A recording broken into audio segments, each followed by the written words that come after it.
Pernah nggak sih kalian ngerasa heran? Indonesia ini kan negara dengan mayoritas muslim terbesar di dunia. Tapi kenapa sesama muslim malah sering banget ribut kan? Ini serius loh. Pertanyaannya simple, tapi jawabannya kompleks banget. Apakah ini karena masalah internal umat Islam di Indonesia atau emang ada aktor eksternal yang pingin kita pecah belah?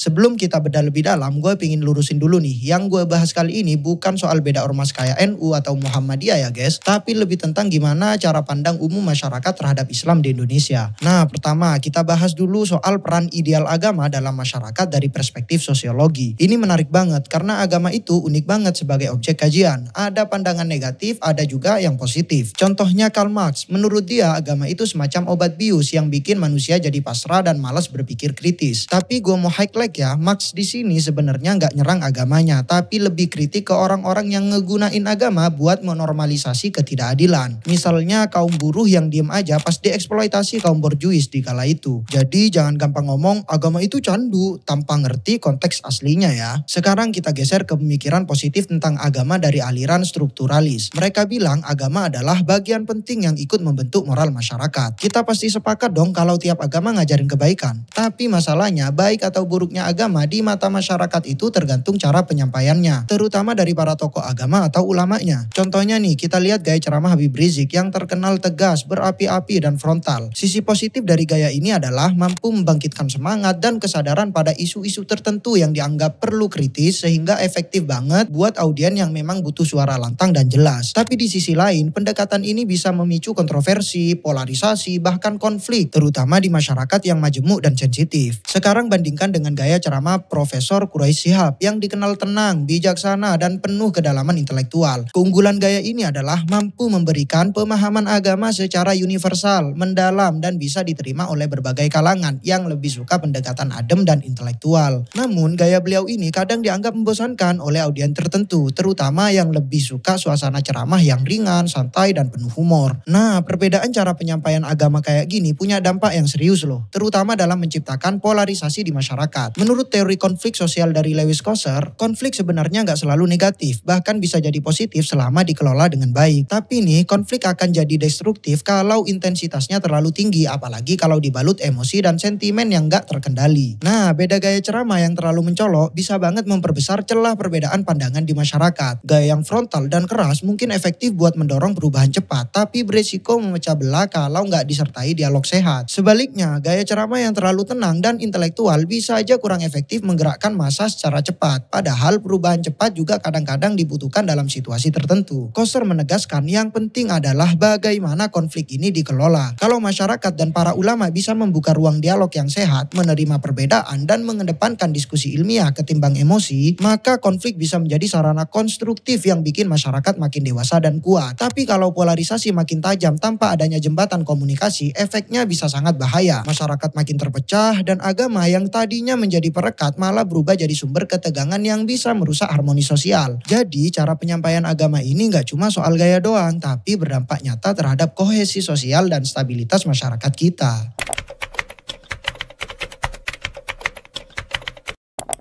Di Indonesia sendiri peran ulama itu gede banget dalam sejarah bangsa. Contohnya waktu dulu Pancasila dicanangkan sebagai asas tunggal negara, para ulama dari kalangan NU melalui Muktamar ke-27 melakukan diskusi panjang yang akhirnya menerima Pancasila berkat jaminan dari Kiai As'ad. Ini jelas nunjukin kalau ulama memang punya pengaruh besar dalam urusan-urusan penting bangsa kita. Tapi realitanya sekarang gambaran ulama di mata masyarakat mulai mengalami perubahan besar. Belakangan ini agama, khususnya Islam, sering banget digiring ke konotasi negatif. Misalnya yang viral kemarin kritik terhadap budaya pesantren salaf yang dianggap feodal dan berlebihan dalam menghormati kiai. Hal kayak gini bikin masyarakat mulai resah terhadap otoritas para ulama. Kalau kita perhatikan nih, sebelumnya kritik terhadap agama relatif sedikit karena ada anggapan bahwa kritik kayak gini terlalu sensitif dan gampang bikin orang tersinggung, apalagi kalau nyentuh ulama. Tapi belakangan situasinya berubah drastis kan? Nah, menurut gua ada alasan menarik di balik perubahan ini. Ada sifatnya yang masih asumsi, tapi ada juga yang jelas berdasarkan pengamatan nyata. fakta. Pertama, yang jelas-jelas fakta dulu deh. Menurut gua, pintu kritik terhadap para pemuka agama mulai terbuka lebar ketika Kiai Imad mempublikasikan tesisnya yang membatalkan sanad Ba'alawi. Di sini menarik banget nih, karena kalau kita pakai teori komunikasi dari Jürgen Habermas tentang ruang publik atau public sphere, Habermas bilang bahwa sebuah realitas sosial itu terbentuk melalui proses komunikasi dan diskusi terbuka yang sifatnya ilmiah dan rasional, bukan emosional atau subjektif. Dalam teori Habermas, ruang publik yang ideal adalah tempat semua orang bisa berdialog secara setara dan kritis, tanpa tekanan atau dominasi pihak tertentu. Nah, pas Kiai Imad dengan kajian ilmiahnya bilang bahwa sanad Ba'alawi itu nggak valid secara ilmiah, realitas baru tercipta di masyarakat. Artinya, kelompok Ba'alawi nggak lagi otomatis dianggap keturunan Nabi Muhammad, dan ini langsung ngasih kekuatan bagi publik untuk berani mengkritik lebih keras. Yang menarik lagi nih adalah sebenarnya ada loh bahkan banyak sekali argumen pembanding terhadap tesis Kiai Imad. Tapi entah kenapa argumen tandingan itu nggak punya daya tarik yang sama kuatnya di masyarakat, khususnya mayoritas masyarakat kalangan menengah ke bawah. Setidaknya di kalangan gue pribadi ya, kesannya malah seperti nggak ada atau dicuekin sama sekali. Ini nunjukin banget kalau opini publik sekarang ini sangat bergantung pada gimana suatu argumen disampaikan di ruang publik, bukan cuma isi argumennya aja. Dan ini penting banget buat kita semua, agar kita semua sadar bahwa dialog sehat dan diskursus ilmiah di ruang publik itu wajib banget kalau kita mau dapetin pemahaman yang objektif dan menghindari konflik yang gak perlu. Contoh paling jelasnya nih bisa kita lihat dari forum diskusi yang diadakan oleh Robito Alawiyah, di mana Guru Gembul hadir sebagai pembicara. Di forum itu dia nyampein bahwa gelombang kritik masyarakat terhadap para habaib itu sebenarnya bukan muncul tiba-tiba. Itu hasil dari akumulasi keresahan lama, keresahan yang udah lama ngendep dan akhirnya meledak. Banyak masyarakat yang ngerasa sebagian habaib menggunakan otoritasnya dengan cara yang semena-mena, bahkan kadang dinilai elitis. Dan ketika suara-suara itu mulai punya ruang, boom, kritiknya jadi deres banget. Tapi penting juga untuk diingat, keresahan itu valid tapi akan jadi keliru kalau dikemas dalam bentuk narasi yang gak berbasis data atau hanya berdasarkan asumsi dan emosi semata. Iya, emang kita bisa lihat ada beberapa habaib yang perlu dikritisi cara dakwanya, tapi bukan berarti semuanya harus digeneralisasi atau ditolak mentah-mentah kan. Kalau kritik udah lepas dari diskursus ilmiah, yang terjadi justru bukan pembenahan tapi perpecahan. Ini yang bahaya. Kalau ruang publik terus dipenuhi suara yang keras tapi kosong substansi, masyarakat kita bisa makin terpolarisasi secara brutal. Dan itu udah mulai kelihatan dari beberapa gerakan penolakan terhadap para habaib yang muncul belakangan ini. Ya, sekalipun juga ada beberapa penolakan terhadap Kiai Imad itu sendiri. Jadi sekali lagi penting banget buat jaga ruang dialog tetap sehat, terbuka dan berdasarkan nalar. Dan tren ini nggak cuma berhenti dikritik terhadap para habaib aja, tapi juga mulai merembet ke tokoh-tokoh agama secara umum. Sekarang opini publik juga udah mulai menggiring narasi negatif terhadap kalangan pesantren, terutama soal budaya penghormatan terhadap kiai yang dianggap feodal. Apalagi ditambah dengan beberapa blunder dari gus-gus muda yang jadi bahan gunjingan di media sosial. Sebut saja kisah romansa yang viral di kala itu antara Gus Miftah dan penjual ST yang bikin netizen terbagi dua, antara yang membela dan banyak sekali yang mencibir. Nah, dari banyaknya variabel tadi kelihatan banget kalau para pemegang otoritas agama pelan-pelan mulai kehilangan citra mereka sebagai penjaga moral masyarakat. Polarisasi makin tajam. Ditambah lagi, di satu sisi ada kelompok yang fanatik membela tokoh agama apapun yang terjadi. Dan di sisi lain ada kelompok yang skeptis total, bahkan cenderung anti terhadap semua yang berbau otoritas agama. Nah, masalahnya kita sebagai masyarakat belum bisa sepenuhnya ngelihat situasi ini dengan objektif. Diskusinya masih muter-muter di ranah asumsi, belum masuk ke dialog yang sehat dan berbasis argumen. Padahal kalau kita benar-benar peduli sama masa depan keberagaman di Indonesia, kritik itu penting asal dasarnya jelas dan tujuannya membangun. Dan para tokoh agama juga harus punya kelapangan dada buat nerima kritik itu. Kalau ruang publik diisi oleh dialog yang ilmiah, terbuka dan setara, kita bisa bareng-bareng menciptakan realitas sosial yang lebih sehat. Bukan cuma untuk hari ini, tapi buat generasi yang akan datang juga. Nah, sekarang kita masuk ke poin kedua ya, yang sifatnya masih asumtif. Tapi disclaimer dulu ya, meskipun ini asumtif dari gue pribadi, tetap gue sampaikan dengan landasan teori yang udah teruji. Dalam pandangan Max Weber, tokoh agama itu punya sesuatu yang disebut legitimasi tradisional. Artinya mereka dihormati dan diakui karena dianggap mewarisi otoritas moral dan spiritual dari generasi sebelumnya. Dan peran mereka itu krusial banget. Bukan cuma ngasih pencerahan rohani, tapi juga jadi penyeimbang kekuasaan dalam sistem sosial dan politik. Secara ideal, agama itu seharusnya juga bisa berdiri sebagai kekuatan oposisi yang etis dan moral. Maksudnya gini, misalnya kalau pemerintah bikin kebijakan yang nggak berpihak pada rakyat, ulama atau tokoh agamanya harus bisa angkat suara, kasih koreksi dan jadi pengingat, bukan malah malah jadi penjilat.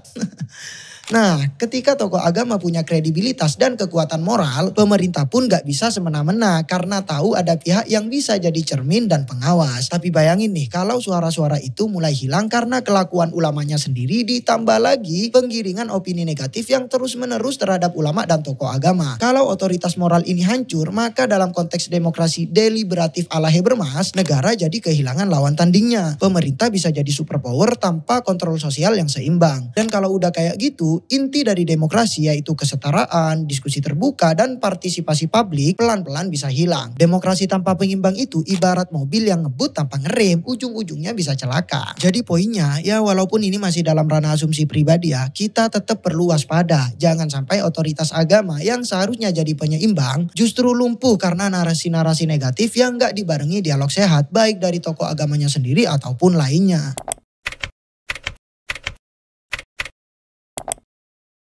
Kesimpulannya adalah saat ini segregasi umat memang terjadi di kalangan umat muslim khususnya di Indonesia. Ini muncul karena tidak adanya ruang dialog yang setara di kalangan umat muslim. Banyak sekali pemuka agama yang gagal menciptakan komunikasi dua arah yang sehat. Malah memilih cara penyampaian yang cenderung otoriter atau justru terlalu pasif sehingga masyarakat kehilangan tempat untuk berdiskusi secara terbuka. Oke, pada dasarnya tokoh agama adalah manusia yang juga bisa salah dan kita tentu harus sepakat bahwa mereka harus bisa menarasikan agama dengan bijak tanpa dorongan politis apapun kecuali karena Tuhan yang Maha Esa. Tapi tokoh agama juga harusnya paham kalau cara mereka menyampaikan pesan agama bisa sangat berdampak pada persatuan dan perpecahan umat. Belum lagi yang gak pakar agama juga ikut bicara agama. Ya udah amburadul jadinya.